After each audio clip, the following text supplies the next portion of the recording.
President Trump has met with a top Justice Department official to review a classified Democratic memo on the Russia investigation. Democrats say the memo will refute allegations from a GOP memo criticizing the FBI's methods in the Russia probe. The dueling memos come as a Quinnipiac poll finds 53% of American voters believe the president attempted to obstruct the investigation. 83% of Republicans say he has not.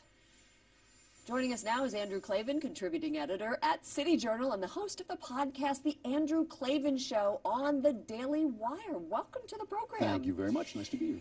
Is the Democratic memo going to make any difference in the Russia investigation? It seems like a political ploy. It sounds like they put things in it that will have to be redacted, and then they can claim it was all changed. I don't think that there's much that they can say that's going to get rid of the charges that are in the original Republican memo. I think those are here to stay. They sound pretty solid.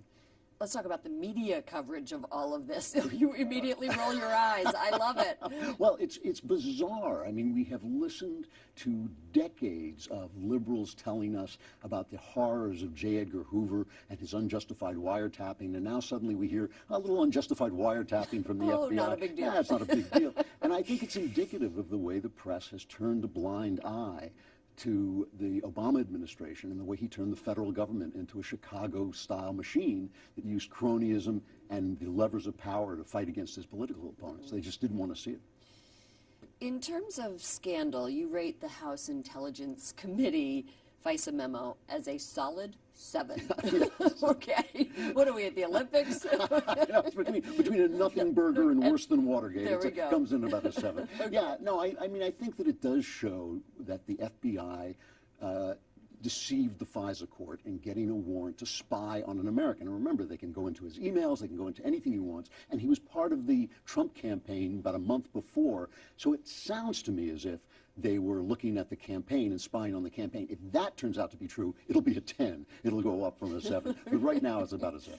Maybe a 9.5. Anyway, finally, you also write screenplays in Hollywood, and celebrities not only trash the president, they denounce him with such vitriol and hatred. You had a movie that Michael Douglas played in, so you know that world. Why such hate?